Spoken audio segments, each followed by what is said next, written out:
Well, welcome to the 700 Club, and thanks so much for joining with us.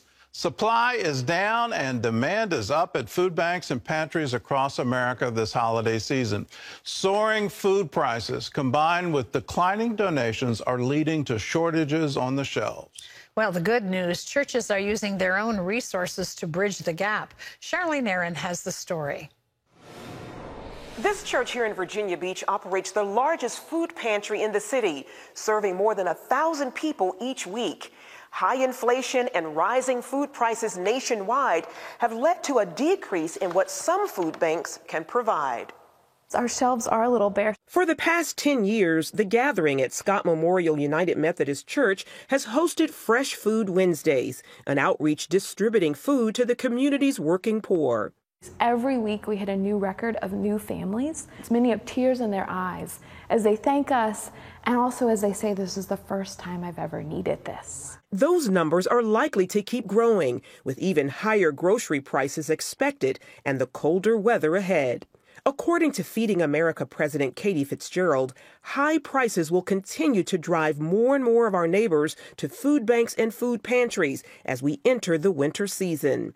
Meanwhile, donations have decreased over the last few months. Christopher Tan is with the Food Bank of Southeastern Virginia and the Eastern Shore. Have been down, pretty significantly, 20% or so in the last 6 months. Because at the same time that we're down in food donations, we're also up in people in line. Some have actually sat out in their car for 4 hours waiting for us to open the door. Tim Wright is part of the leadership team at the food pantry. He says getting supplies from the food bank is critical, and some key products are proving harder to come by. We make every effort to put together a package of food for our guests that is well-rounded. Currently, we are very short of canned vegetables.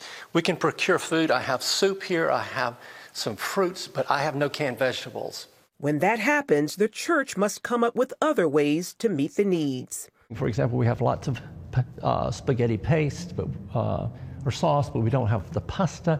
From our church funds, we will buy the pasta and supplement the bag so that we can put into the bag a meal, of pasta and sauce. The non-perishable items are certainly the things that we need the most to get, but protein is also difficult to get, so chicken, pork, etc. Items Pastor Parker hopes to provide families for the holidays. We're hopeful that we can give out a good meat selection right before Christmas so people can either have that ham or turkey or something special, as they deserve to have special meals just as much as everyone. Despite the challenges with keeping the shelves stocked, the team at The Gathering trusts God will continue to provide. There have been weeks that we're not sure how much food we're going to have, and every single week God shows up with love and support for families who need it most. We just want them to feel our love and feel that we're glad that they're here. Charlene Aaron, CBN News. Well, let's do our part this Christmas season to let people know that we love them. God loves them. Many Americans are saying, well, we're not going to be able to celebrate. Many said we're not buying turkeys for Thanksgiving, and now how can they celebrate a Christmas meal? And there's a whole lot more month than they have money because of inflation, other things that are happening in their lives. Let's be there for them. Let's let them know how much we love them and how much God loves them. In other news, total chaos. That's what border states are expecting if the White House allows a key immigration policy to expire this week. John Jessup has more on that story from our CBN News Bureau in Washington. John? Thanks, Gordon. Today, 19 Republican-led states are appealing to the Supreme Court to keep Title 42 in place.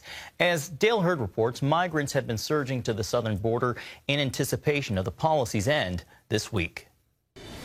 Officials on our southern border are bracing for up to 15,000 crossings a day if Title 42 expires as scheduled on Wednesday. Title 42 is a Trump-era policy that allows border officials to turn away asylum seekers to help prevent the spread of COVID-19. It was done at the urging of the CDC.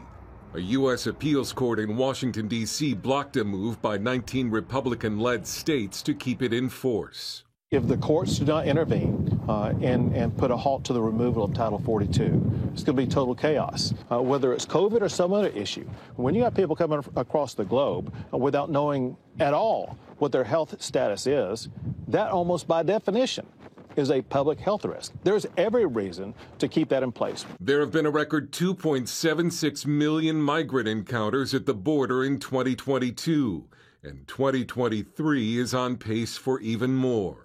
El Paso, Texas has declared an emergency, with officials scrambling to find shelter for thousands of migrants, with record winter temperatures forecast for the region in the coming week. We saw 2,500 in the past 6-7 days.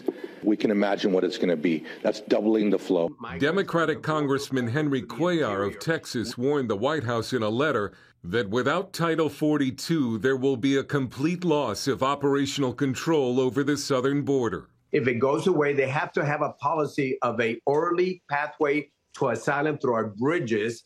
And if they don't follow that pathway, they need to go back. The White House insists there's a, quote, robust effort underway to manage the border in a safe, orderly, and humane way when Title 42 lifts. But when asked why Joe Biden has yet to visit the southern border, White House advisor Keisha Lance Bottoms basically said he's too busy. When the president travels, it's not like you or I jumping on an airplane and getting off and going to our destination.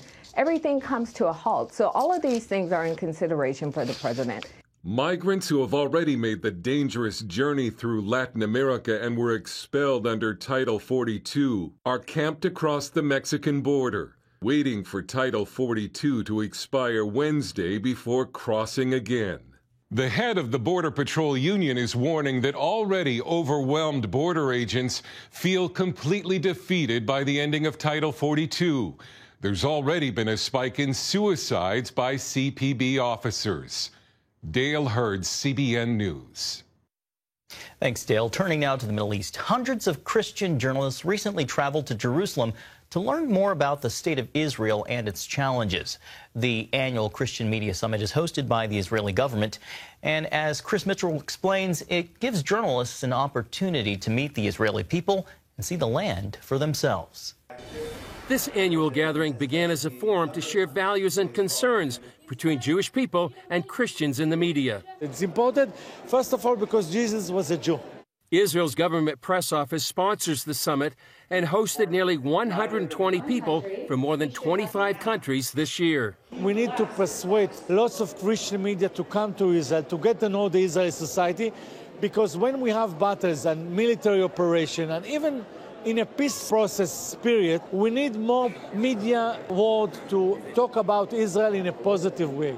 At the opening night event, CBN News talked with visitors about why they attended the summit. Norway is a country where we have a lot of lies produced by the media about Israel.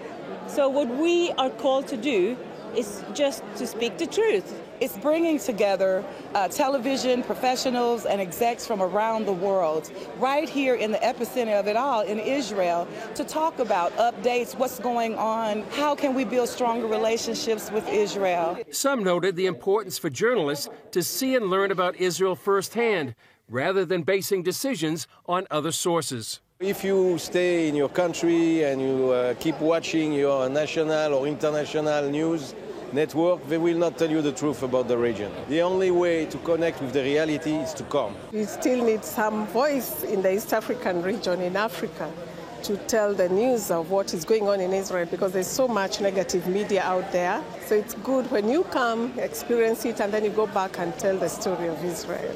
During the summit, participants had the opportunity to learn the latest in Israeli innovations, the danger Iran poses to the Jewish state, and the growth of anti-Semitism. An older battle than even the danger of a nuclear Iran is the ancient scourge of anti-Semitism, the hatred of the Jews. Historically, what starts with anti-Semitism ends up denying the rights and causing terror for many, many different minorities. So that's why this summit is so important, to lift our voices, to speak out against anti-Semitism, and to declare that racism in any form is unacceptable.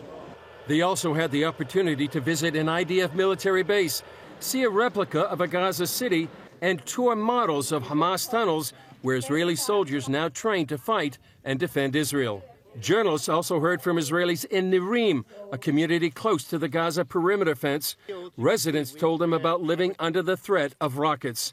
And since these are Christian journalists, they felt the need to learn about God's perspective on Israel and the Middle East. It's important to understand what God is doing now in Israel and the Middle East, and what are the best way to reflect this through our media channel that we have in Romania. So we can then report more of the news of what's happening with a greater insight so that it can encourage more people to pray and intercede into some of the very tough political situations that Israel faces. Chris Mitchell, CBN News, the Christian Media Summit, Jerusalem. That firsthand experience giving these journalists a broader perspective. Gordon?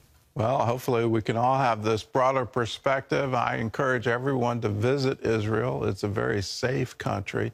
But the news reports are constantly about the bombings and the terror attacks and the war and all of these things. Let's focus on what Israel is doing. They are a light to the nations. The innovation coming out of that country, the humanitarian aid coming out of that country is absolutely incredible. And you look at what they're doing in the face of all the opposition, in the face of all the anti-Semitism, in the face of the boycott, divestment, sanction movement, what's happening at the United Nations, in the face of all of that, they say, no, it's God's will for us to do this. We want to help people in need.